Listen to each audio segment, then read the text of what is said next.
जय श्री राम बच्चों। Class 11 chemistry chapter 3 classification of elements. Last class में मैंने तुम लोगों को एस ब्लॉक और पी ब्लॉक के बारे में डिटेल में सारी प्रॉपर्टी समझा दी थी। याद है कि भूल गए? और मैंने तुम्हें साथ ही साथ ये भी बता दिया था कि कैसे तुम्हें एलिमेंट्स के साथ उनके एटॉमिक नंबर याद करने हैं, हॉरिजॉन्टल में भी और वर्टिकल में भी। मतलब पीरियड वाइज तो बहुत पहले ही पढ़ चुके हैं हम लोग, ग्रुप वाइज पढ़ रहे थे। तो आज हम लोग कौन सा ग्रुप पढ़ने वाले हैं बच्चों? डी ब्लॉक और एफ ब्लॉक। करें शुरू। तो आज हम लोग पढ़ने वाले हैं बच्चों डी ब्लॉक एलिमेंट्स के बारे में।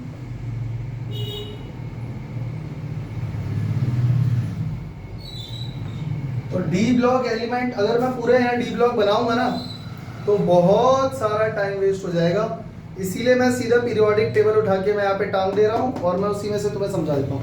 या हम चाहे तो बना भी सकते हैं, ठीक है? चलो बना ही देते हैं बच्चों। देखो डी ब्लॉक स्टार्ट होता है डी 8, मतलब या आप ऐसे भी लिख सकते हैं D block elements, D block lies between group 3 to 12, group 3 से 12 के बीच में। तो 3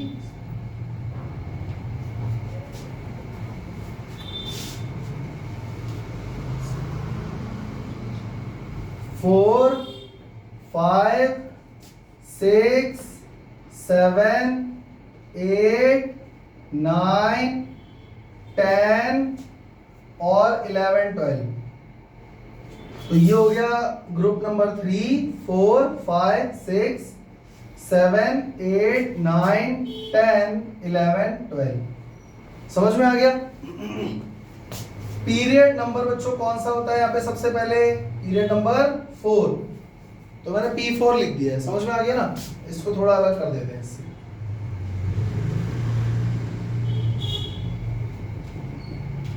पीरियड नंबर 4। तो सबसे पहले वाली सीरीज में कौन कौन से एलिमेंट्स है बच्चों?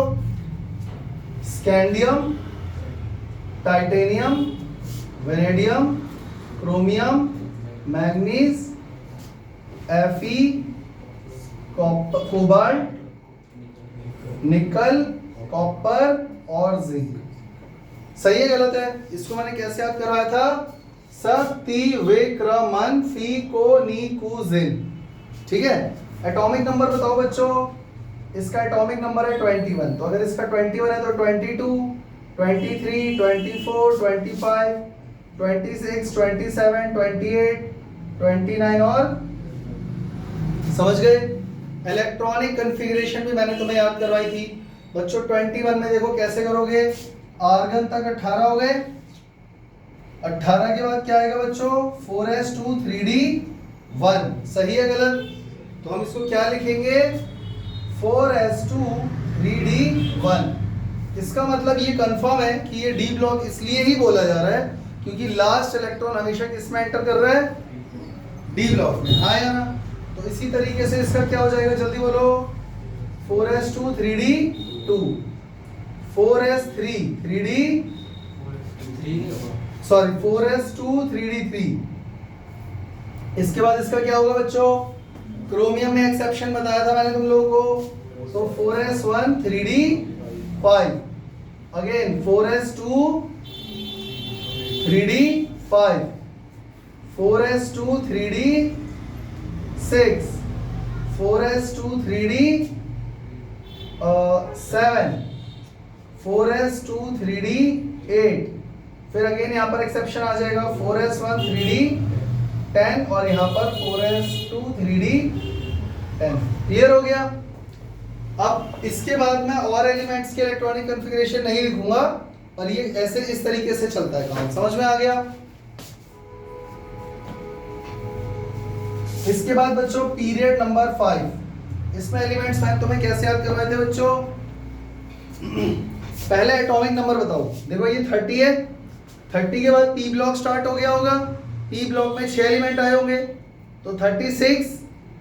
36 के बाद 2 एस ब्लॉक के आए होंगे 37, 38। तो ये 39 से स्टार्ट होगा। तो 39, 40, 41, 42, 43, 44, 45, 46, 47, 48 एलिमेंट कौन कौन से आते हैं इसमें?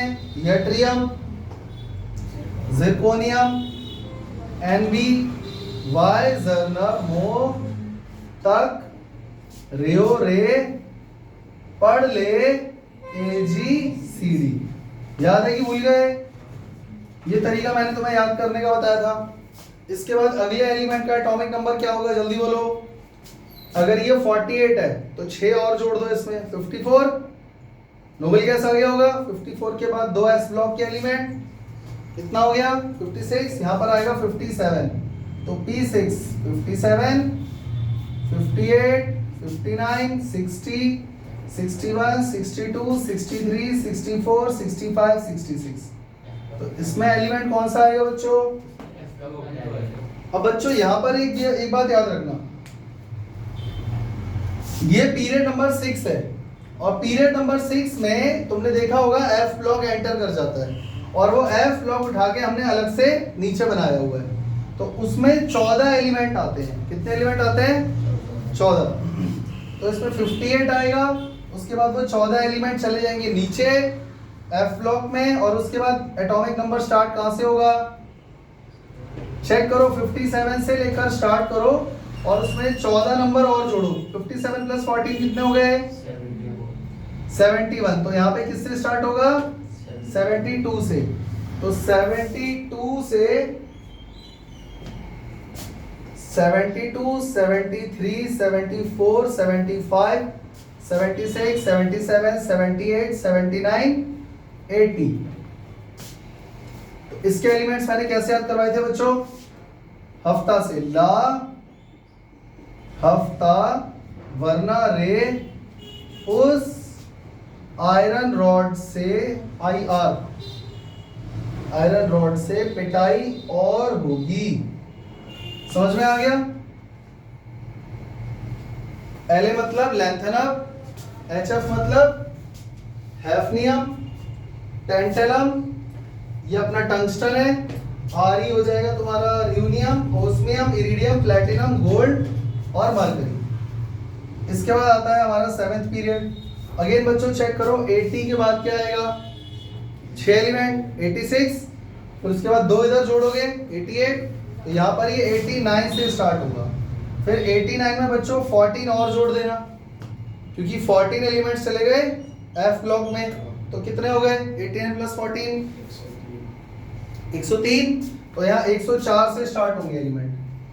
104, 105, 106, 107, 108, 109, 110, 111, 112।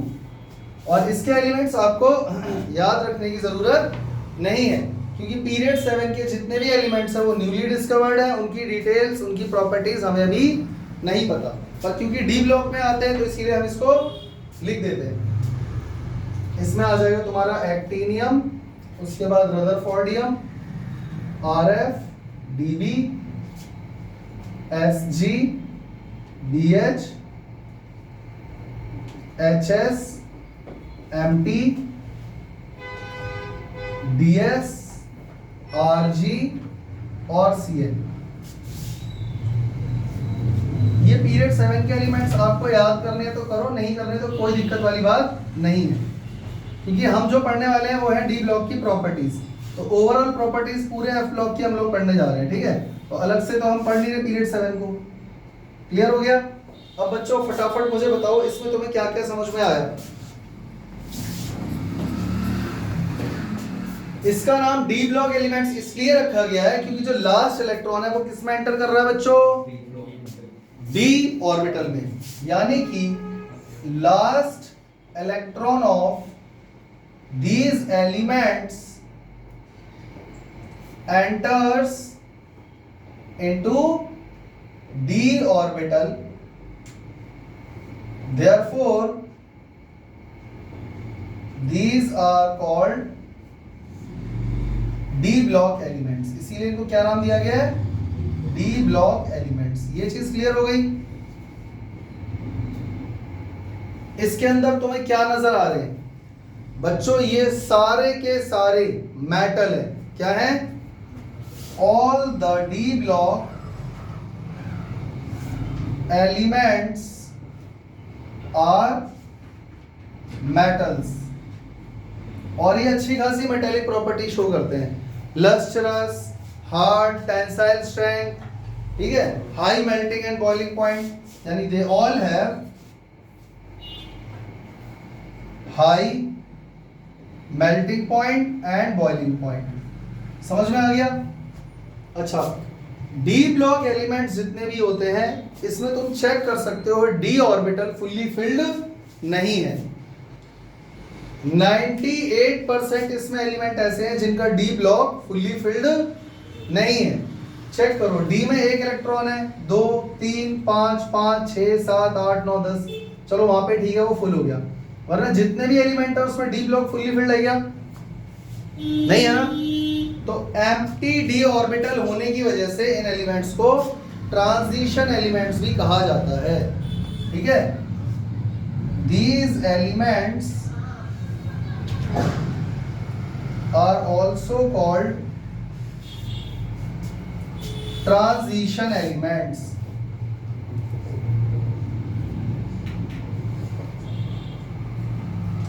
क्लियर हो गया बच्चों? लेकिन हम देख सकते हैं जिंक, कैडमियम, Hg और Cn, इसमें डी ब्लॉक फुल्ली फिल्ड है, इसीलिए स्पेशली इन चारों को नॉन ट्रांजिशन एलिमेंट कहा जाता है।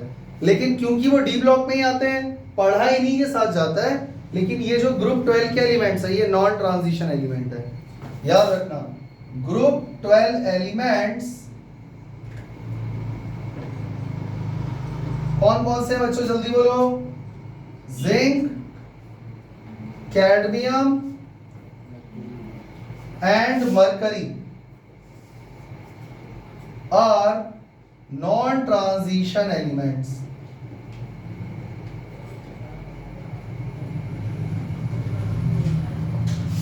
Due to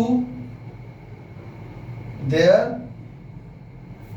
fully filled D orbital, क्योंकि इनका डी ऑर्बिटल फुल्ली फिल्ड है इसलिए इनको नॉन ट्रांजिशन कहते हैं, और बाकी सबका डी ऑर्बिटल एम्प्टी है इसीलिए उनको क्या बोलते हैं बच्चों? Transition elements. D block elements जो होते हैं वो कलर्ड कंपाउंड्स बनाते हैं। क्या बनाते हैं? कंपाउंड तो जानते हो ना, किसी और एलिमेंट के साथ रिएक्ट करके कंपाउंड बनाना, तो डी ब्लॉक के एलिमेंट्स क्या बनाते हैं? Coloured compounds. यानी D block elements forms coloured compounds. समझ में आ गया? और तुम्हें क्या नजर आ रहा है इसमें? बहुत सारे डी ब्लॉक एलिमेंट्स ऐसे भी हैं जो कॉम्प्लेक्स आयन भी बनाते हैं। कॉम्प्लेक्स आयन शायद तुम लोगों ने अभी तक नहीं पढ़ा, 12th क्लास में एक चैप्टर है कोऑर्डिनेशन कंपाउंड, उसमें हमें कुछ ऐसे कोऑर्डिनेशन एंटाइटीज या ऐसे मॉलिक्यूल्स पढ़ने हैं जो मॉलिक्यूल भी नहीं है, एटम भी नहीं है, बहुत बड़ा अजीब सा कॉम्प्लेक्स कंपाउंड है। मतलब एटम से एटम जोड़ोगे तो क्या बनेगा? मॉलिक्यूल बनेगा ज्यादा से ज्यादा, या कोई आयन बन जाएगा। वो एक इतना बड़ा कॉम्प्लेक्स बन जाता है कि उसको मॉलिक्यूल नहीं बोलते, क्या बोलते हैं? क्या बोलते हैं? कॉम्प्लेक्स। यानी कि D block elements form complexes.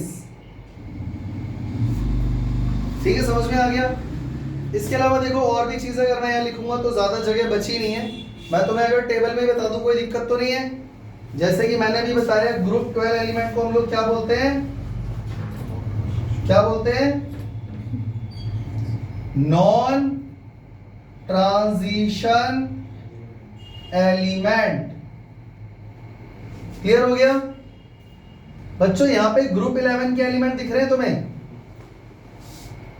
पुराने टाइम में इन्हीं से सिक्के बनते थे, सोने के सिक्के, फिर गरीबी आ गई थोड़ी, चांदी के सिक्के, और फिर कॉपर के। समझ में आया? राजा महाराजा के टाइम पे इनके सिक्के बनते थे। समझ में आ गया? अगर आप बहुत पीछे जाओगे, जैसे कि जीसस क्राइस्ट का जो बर्थ हुआ था 0 में, उससे आप 500 या 1000 साल पीछे चले जाओगे, ठीक है, मतलब कि कहां पे जा रहे हो, बीसी में, बिफोर क्राइस्ट में, तो आप देखोगे कि वहां सिर्फ गोल्ड कॉइन्स ही आपको मिलेंगे। समझ में आ गया? मैं बात कर रहा हूं मौर्यन डायनेस्टी की, मौर्यन एम्पायर, अशोका एम्पायर, ठीक है, गुप्ता एम्पायर। यहां आपको सिर्फ सोने के सिक्के मिलेंगे, चांदी के भी नहीं, सीधा सोने के। समझ में आया? बाद में फिर इनको लूटा जाने लगा। बाद में जो तुम्हें पता ही है, हमारे देश में बहुत सारे लुटेरे आए और वो इन्हें लूट कर अशरफियों के तौर पे रख लेते थे और फिर उनको बांटते थे या उनसे जो भी करते थे। समझ में आया? लेकिन बनाने का वस्ता नहीं है, बनाने का वस्ता इन्हीं राजाओं का था। अशोका, गुप्ता डायनेस्टी, ठीक है, चोला डायनेस्टी, जो महान राजा हुआ करते थे। चले आगे। तो ग्रुप 11 के एलिमेंट्स को बच्चों क्या बोला जाता है? इसको बोलते हैं कॉइनेज मेटल्स। क्या बोलते हैं? Coinage metals. याद रहेगा या फिर यहां पे लिखूं? ऐसे ठीक है ना? पर देख लेना ग्रुप 11।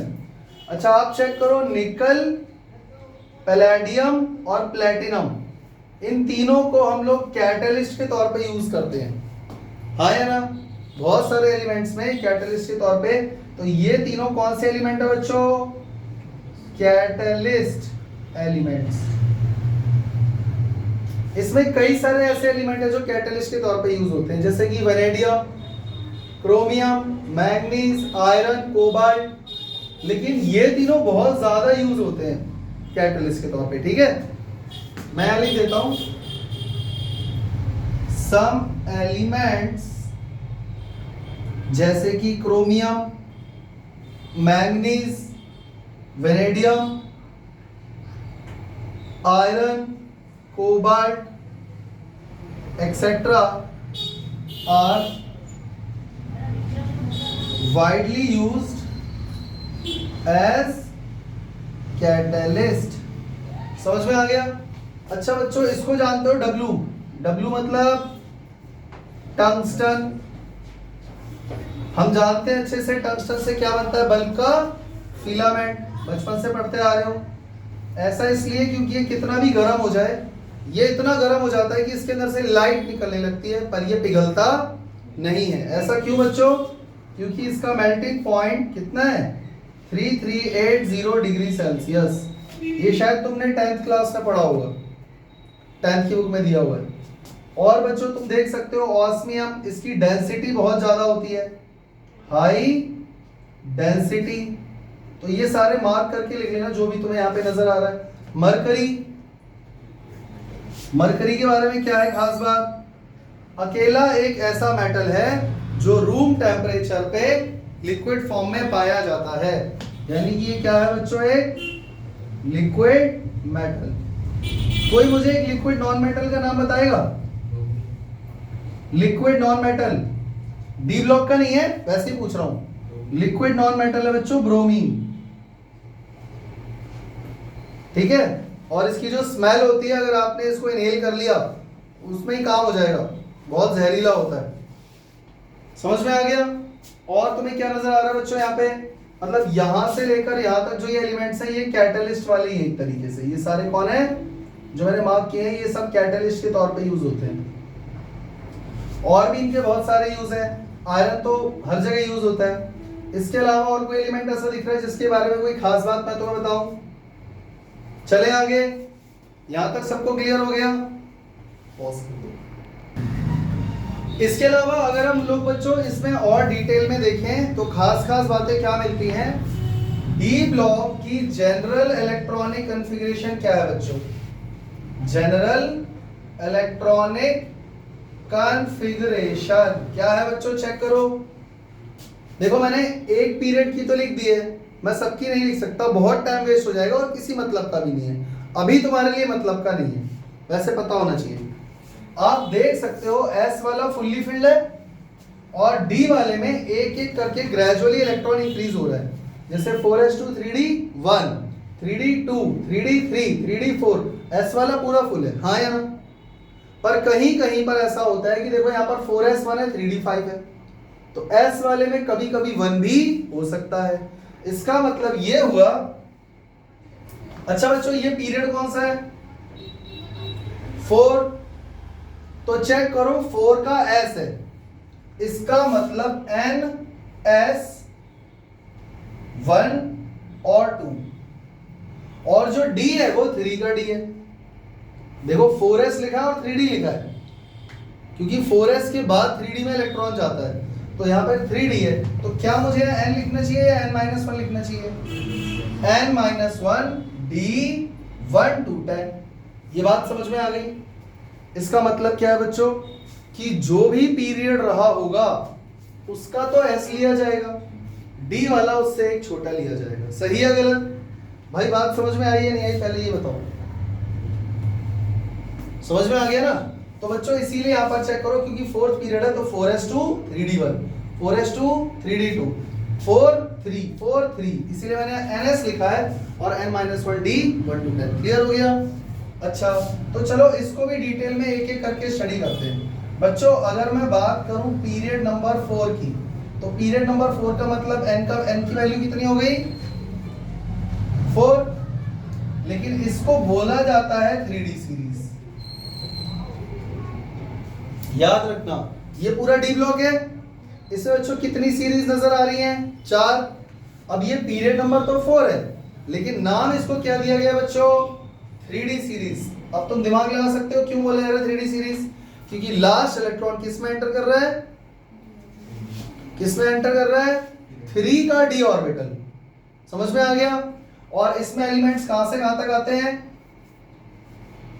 n = 21 टू n = 30 तक। और n = 21 कौन है? स्कैंडियम। और 30 कौन है? जिंक। ये बात सबको समझ में आ गई? याद रहेगा? इसमें याद रखने वाली बात क्या है? पीरियड तो ये 4 है, पर d ऑर्बिटल जो है वो 3 का है। तो मैंने बताया था ना, अगर ns है तो n-1 d होता है।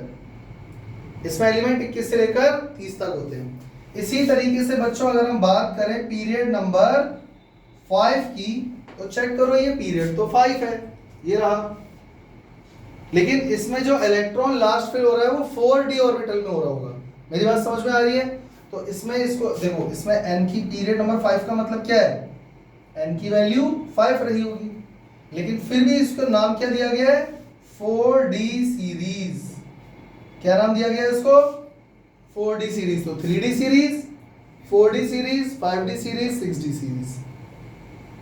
जबकि देखो पीरियड 5 है, लेकिन d सीरीज कौन सी है? d सीरीज है 4। क्लियर हो गया? इसमें एलिमेंट कहां से कहां तक आते हैं? n = 39 यानी यट्रियम से लेकर n नहीं z, यहां पर n नहीं आएगा बच्चों, z आएगा, z फॉर एटॉमिक नंबर। तो z = 39 से z = 48 यानी कैडमियम तक। क्लियर हो गया? ठीक इसी तरीके से बच्चों अगर मान लो मैं बोलता हूं पीरियड नंबर 6, तो इसका मतलब पीरियड तो 6 है, लेकिन नाम दिया गया है इसको 5d सीरीज, क्योंकि लास्ट इलेक्ट्रॉन 5d ऑर्बिटल में जा रहा है, भले पीरियड नंबर 6 है। तो इसमें एलिमेंट कहां से कहां तक आते हैं? z = 57 आता है, फिर सीधा इसके बाद आ जाता है z = 72। बच्चों इन दोनों के बीच के एलिमेंट कहां गए? बीच में 14 एलिमेंट गायब है, 14 वो f ब्लॉक में चले गए। समझ में आ गया? तो इसके बाद 72 से लेकर डायरेक्ट कहां तक जाता है? 80 तक। कोई दिक्कत? तो इसको क्या बोला गया है? लैंथनम।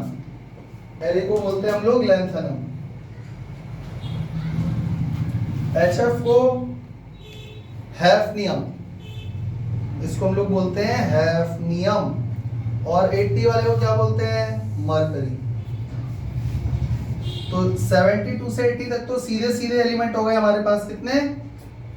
9 एलिमेंट, और 10वां एलिमेंट ये रहा, और इनके बीच में जो गैप है वो सारे F ब्लॉक के एलिमेंट है। कोई दिक्कत? चलें आगे। ठीक इसी तरीके से बच्चों पीरियड नंबर अगर 7 देखो हम देखेंगे उसको बोलोगे क्या, इसको नाम दिया गया है 6d सीरीज, क्योंकि लास्ट इलेक्ट्रॉन एंटर करता है 6d में। इसमें एटॉमिक नंबर कहां से कहां तक आता है, 89 आता है। 89 के बाद सीधा आता है 104, और 104 से लेकर ये कहां तक चलता है बच्चों, 112 तक। याद रहेगा 89 नाम दिया गया है एक्टिनियम को, एक्टिनियम। 104 दिया गया है रदरफोर्डियम को, रदरफोर्डियम, रदरफोर्ड के सम्मान में। और 112 नाम दिया गया है कॉपरनीशियम, कॉपरनीशियम। समझ में आ गया। तो यहां से यहां तक तो सीधा सीधा एलिमेंट हो गए 9, और 10वां एलिमेंट ये रहा। क्लियर हो गया बच्चों D block, D block clear हो गया, कोई दिक्कत, समझ में आ गया। चले आगे। तो बच्चों एक बार फिर से देख लो, अब ये बात याद रखना, अगर पीरियड नंबर 4 है तो उसको नाम क्या दिया गया है, 3D सीरीज। पीरियड नंबर 5 के अंदर जो डी ब्लॉक के एलिमेंट्स हैं सिर्फ उसको क्या नाम दिया गया है, 4D सीरीज।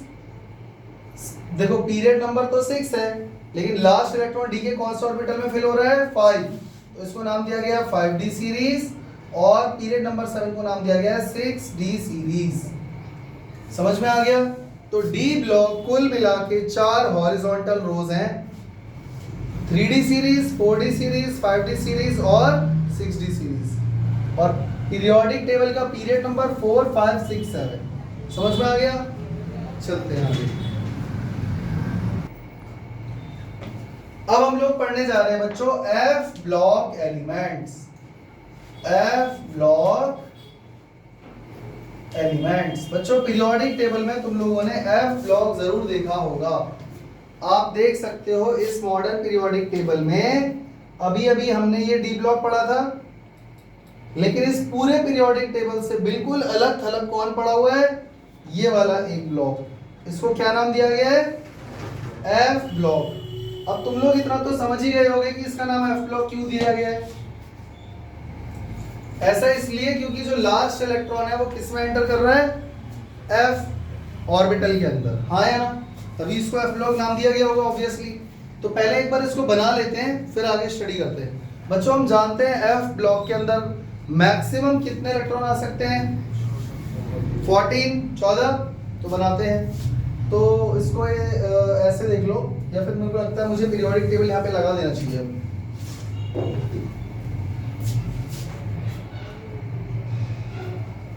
देखना ये एफ ब्लॉक आ रहा है कैमरे में, आ रहा है ना, हाँ तो ठीक है। तो यहां पर हम लोग देख सकते हैं ये पूरा एफ ब्लॉक है। एफ ब्लॉक के अंदर, एफ ऑर्बिटल के अंदर बच्चों, एफ ऑर्बिटल में कितने बॉक्स बनते हैं, एफ ऑर्बिटल में फर्दर कितने हैं, 1 2 3 4 5 6। ये है हमारा F block, sorry F orbital, ये हमारा एफ ऑर्बिटल। इसमें मैक्सिमम कितने इलेक्ट्रॉन आ सकते हैं बच्चों, 14। 1 2 3 4 5 6 7 8 9 10 11 12 13 14। इसीलिए एफ ऑर्बिटल में मैक्सिमम क्योंकि 14 इलेक्ट्रॉन आ सकते हैं। तो आप देख सकते हो यहाँ पर भी कितने एलिमेंट हैं, 14, यानी 2 हॉरिजॉन्टल रोज हैं जिसके अंदर हमको कितने एलिमेंट दिख रहे हैं, 14।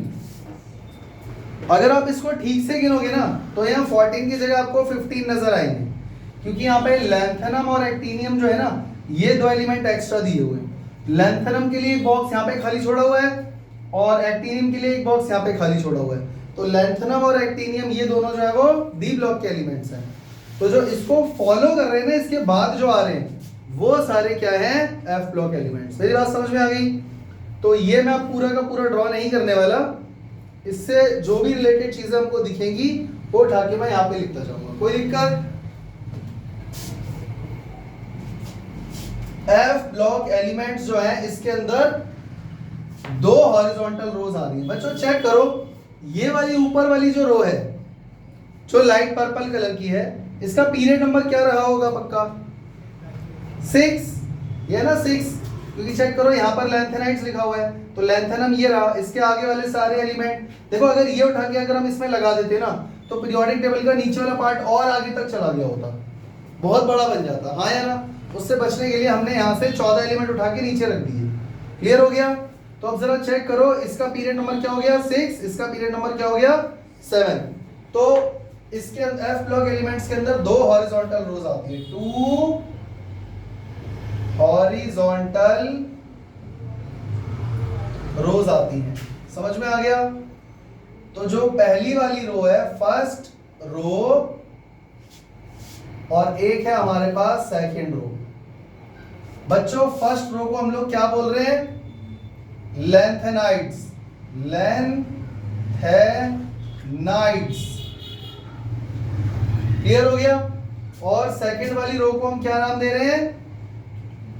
एक्टिनाइड्स। इसका नाम लेंथेनाइड्स क्यों रखा गया? इसका नाम लेंथेनाइड्स इसलिए रखा गया ऊपर वाली सीरीज का, क्योंकि लेंथेनम को जो एलिमेंट्स फॉलो कर रहे हैं या जो लेंथेनम के बाद आ रहे हैं 14 एलिमेंट, उनको नाम दिया गया है लेंथेनाइड्स। यानी कि elements followed by lanthanum are called lanthanides. और इसका नाम एक्टिनाइड्स क्यों रखा गया बच्चों? क्योंकि ये वो 14 एलिमेंट हैं जो एक्टिनियम के बाद आ रहे हैं। तो एक्टिनियम के बाद आने वाले सभी एलिमेंट्स को क्या नाम दे दिया गया? एक्टिनाइड्स। यानी कि एलिमेंट्स फॉलोड बाय एक्टिनियम। समझ में आ रहा है बच्चों? ये जो फर्स्ट रो है जिसको हम लोग लेंथेनाइड्स बोल रहे हैं, इसका जनरल इलेक्ट्रॉनिक कॉन्फ़िगरेशन क्या होगा? जरा चेक करो, पहले इन दोनों में इलेक्ट्रॉन फिल हुए होंगे। यानी अगर 6 पीरियड है तो NS रहा होगा। हाँ या ना? NS के बाद इलेक्ट्रॉन किस में फिल हो रहा है बच्चों? D में, या सीधा F में आ रहा है या सीधा D में चले गए? पहले F आया, क्योंकि पहले ये 14 एलिमेंट आए, फिर आप D में गए। हाँ या ना? तो यहां पर आ जाएगा N-1 D और N-2 F। यानी कि ये कौन सा पीरियड है? 6। तो ये आप ऐसे समझ लो 6S 5D and 4F। Clear हो गया? तो देखो S में तो 2 इलेक्ट्रॉन आने ही आने हैं, नो डाउट।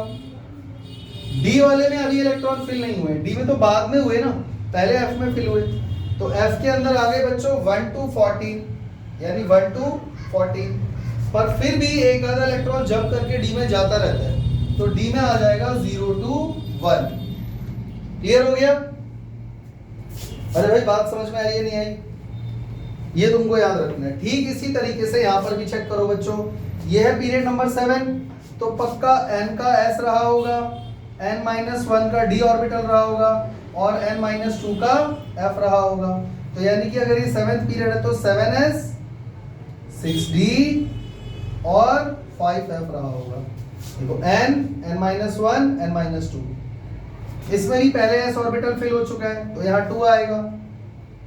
उसके बाद F ऑर्बिटल फिल होगा 1 to 14 और D वाले में 1-2 इलेक्ट्रॉन जंप करके जाते रहते हैं, तो यहाँ 0 to 2 आ जाएगा, क्योंकि 0 भी हो सकता है 2 भी हो सकता है। क्लियर हो गया? याद रहेगा? इसमें एलिमेंट कहां से कहां तक आते हैं बच्चों? इसमें एलिमेंट आते हैं 58 से लेकर 71 तक। Z equal to 58 and Z equal to 71। 58 वाले एलिमेंट को क्या बोलते हैं? सीरियम। और 71 को ल्यूटीनियम। ल्यूटीटियम है, ल्यूटीनियम है, ल्यूटीटियम।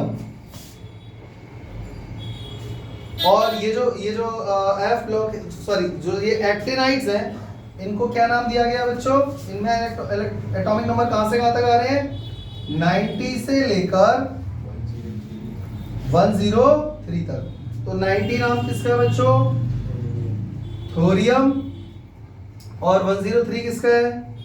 Lr, lawrencium. Lawrencium.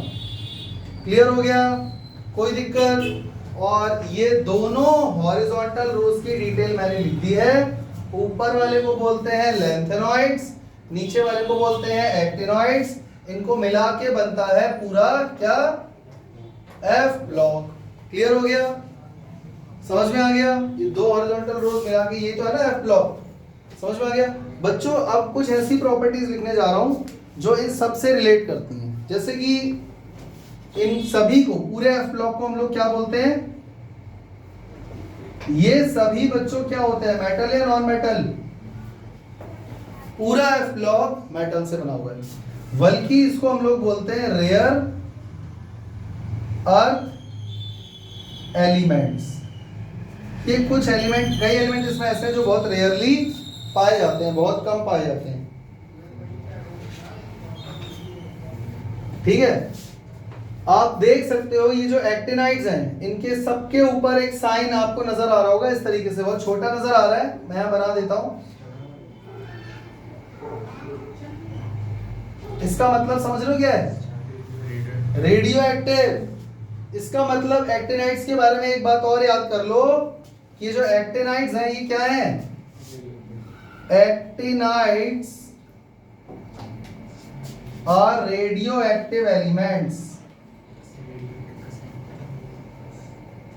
Radio active का मतलब होता है इनके अंदर से हमेशा रेडिएशन निकलती रहती है, alpha rays, beta rays, gamma rays, electrons, mesons, कुछ ना कुछ रेज ही छोड़ते ही रहते हैं। समझ में आ गया? तो इनको रेडियो एक्टिव एलिमेंट बोलते हैं। अच्छा बच्चों, यहां पर तुम्हें यूरेनियम नजर आ रहा है? एटॉमिक नंबर 92 पर तुम्हें यूरेनियम नजर आ रहा होगा। यूरेनियम का इस्तेमाल हम लोग कहाँ करते हैं, अच्छे से पता होगा तुम लोगों को। इंसान अपने विनाश के लिए भी करता है और इस्तेमाल के लिए भी करता है। बिजली भी बना सकते हैं न्यूक्लियर पावर प्लांट से, वहां भी यूरेनियम यूज होता है as a fuel, controlled way में। और इससे हम लोग बॉम्ब भी बनाते हैं, न्यूक्लियर बॉम्ब, एटॉमिक बॉम्ब, जिससे हम लोग अपना ही नुकसान करते हैं। यानी इंसान अकेला ऐसा जानवर है जिसने खुद को मारने के हथियार बना के तैयार किए हुए हैं। इसीलिए मैंने एक बार तुम लोगों से कहा था कि हम लोगों से तो जानवर अच्छे हैं। चले आगे। तो यूरेनियम के बाद जितने भी एलिमेंट आते हैं उन सबको हमने क्या नाम दे दिया? Transuranium. समझ में आ गया? Elements after uranium are called transuranium elements. ठीक है, देख सकते हो इन सबका कलर चेंज है। ये हाईली रेडियो एक्टिव होते हैं, बल्कि ये सिर्फ रेडियो एक्टिव ही नहीं, हाईली रेडियो एक्टिव एलिमेंट्स होते हैं ये सारे actinides. Thorium, protactinium, uranium, plutonium. समझ में आ रहा है? और इसीलिए इनको ट्रांस यूरेनियम एलिमेंट्स कहते हैं। बच्चों मुझे एक बात बताओ, बी ब्लॉक को हम लोग क्या बोल रहे थे? Transition element. क्या बोल रहे थे? Transition element. जरा चेक करो, ये पूरा एफ ब्लॉक डी ब्लॉक के अंदर ही तो समाया हुआ है। सोच के देखो, इसके अंदर ही 14 एलिमेंट है, यहां पर भी इनको निकाल के हमने नीचे लगा दिया, तो मतलब ये पूरा एफ ब्लॉक डी ब्लॉक के अंदर यहां पर छुपा हुआ है। बोलो हाँ। तो बच्चों इसीलिए एफ ब्लॉक को हम लोग क्या बोलते हैं? एफ ब्लॉक को हमने एक और नाम क्या दिया हुआ है? Inner transition elements. इनको हम लोग क्या बोलते हैं बच्चों? Inner transition elements. क्लियर हो गया? याद रहेगा? चले आगे। तो ये जो एफ ब्लॉक एलिमेंट्स हैं, इनकी जो ओवरऑल प्रॉपर्टीज हैं वो क्या क्या हैं, फिर से बता देता हूं। रेयर अर्थ एलिमेंट्स हैं, एक्टिनाइड्स रेडियो एक्टिव हैं, हाईली रेडियो एक्टिव हैं, बल्कि इसमें से कई एलिमेंट तो ऐसे हैं जो सिर्फ न्यूक्लियर रिएक्शन के टाइम पे बहुत कम टाइम के लिए बहुत कम क्वांटिटी में प्रोड्यूस होते हैं और फिर गायब हो जाते हैं। यानी कि some of the elements, some of the highly radioactive elements of actinides are formed for a very short duration, बहुत कम टाइम के लिए बनते हैं, and in very small quantity, मतलब आप ये समझ लो नैनोग्राम्स में, वो भी कब? ड्यूरिंग न्यूक्लियर रिएक्शंस के दौरान। इसीलिए उनको पढ़ पाना, स्टडी कर पाना बहुत ही मुश्किल होता है। लिख लोगे? अच्छा, ये सभी एफ ब्लॉक के एलिमेंट्स कैसे होते हैं? Heavy metals, they are all heavy metals. अब खुद देख लो, इनका अगर एटॉमिक नंबर इतना है तो एटॉमिक मास कितना होगा? तो अगर एटम का ही मास इतना ज्यादा है तो कंपाउंड कितना हैवी होगा? समझ में आ गया? अच्छा, they all have high melting point and boiling point. इन सभी का बहुत हाई मेल्टिंग पॉइंट और बॉइलिंग पॉइंट होता है। अच्छा, जिस तरीके से ये एफ ब्लॉक एलिमेंट्स बना रहे थे ना कॉम्प्लेक्स आयन, ठीक उसी तरीके से ये एफ ब्लॉक एलिमेंट्स भी कॉम्प्लेक्स बना सकते हैं। Some of the F block elements can form complexes. अच्छा, एक्टिनोइड्स नजर आ रहे हैं, सॉरी लैंथेनोइड्स नजर आ रहे हैं ऊपर वाले बच्चों? जरा सोच के देखो, अगर ये लैंथेनाइड्स रेडियो एक्टिव तो है नहीं, कोई एक आधा है, ये पीएम है खाली, ये रेडियो एक्टिव है, तो एक आधा है, कोई सारे तो नहीं है, ये रेडियो एक्टिव तो है नहीं और हैवी मेटल है, तो आप इसका इस्तेमाल करोगे कहां? जरा सोचो। यानी कि इनका इस्तेमाल कहां होता है? अलॉय बनाने में, क्योंकि किसी दूसरे मेटल के साथ किसी फिक्स रेशियो में मिक्स कर दो इनको तो कुछ ऐसी प्रॉपर्टी डिजायर्ड मिल जाती है जो हमको चाहिए। यानी कि lanthanides are widely used to make alloys. और कोई पॉइंट बच्चों जो तुम्हें लग रहा है इनके बारे में रह गया हो? ये भी कलर्ड आयंस बनाते हैं। They also form coloured compounds, ठीक वैसे ही जैसे डी ब्लॉक वाले बनाते थे। समझ गए? बहुत सारे एलिमेंट इनके अंदर ऐसे हैं जिनकी वेरिएबल ऑक्सीडेशन स्टेट है। जैसे मैंने उस दिन बताया था ना, मैंगनीज की ऑक्सीडेशन स्टेट 1 से लेकर 7 तक है। अच्छा बच्चों, शायद मैं ये लिखना भूल गया हूं, जब मैं डी ब्लॉक एलिमेंट्स अभी पढ़ा रहा था इससे पहले, उसमें एक पॉइंट रह गया है और वो इसमें भी कॉमन है। जैसे यहाँ पे कलर्ड कंपाउंड वो भी बनाते हैं, ये भी बनाते हैं, कॉम्प्लेक्स वो भी बनाते हैं, डी ब्लॉक वाले, एफ ब्लॉक वाले भी बनाते हैं। ऐसे एक पॉइंट है जो डी ब्लॉक में रह गया है, मैं यहां लिख दे रहा हूं, एफ ब्लॉक में भी वो कॉमन है। क्या? Some elements show variable oxidation state. समझ में आ गया? तो सबसे ज्यादा ऑक्सीडेशन स्टेट बच्चों डी ब्लॉक में मैंगनीज के होते हैं। +1, +2, +3, +4, +5, +6, +7, यानी 1 से लेकर 7 तक ऑक्सीडेशन स्टेट्स हैं। ठीक वैसे यहां पर भी कुछ एलिमेंट ऐसे हैं जिनका वेरिएबल ऑक्सीडेशन स्टेट एग्जिस्ट करता है। समझ में आ गया बच्चों? पक्का? तो इसके बाद हम लोग नेक्स्ट क्लास से चैप्टर को आगे लेके चलेंगे। ये सारे पॉइंट्स कॉपी में लिख लेना, एफ ब्लॉक बना लेना, एलिमेंट्स का एटॉमिक नंबर याद कर लेना, ये तुम्हारा काम है। और अब तुम्हें पूरा पीरियोडिक टेबल याद हो जाना चाहिए। समझ गए? तो आज जाते ही घर पे ही सारा काम कर लेना। मिलते हैं अगली क्लास में, तब तक के लिए जय हिंद, जय श्री राम।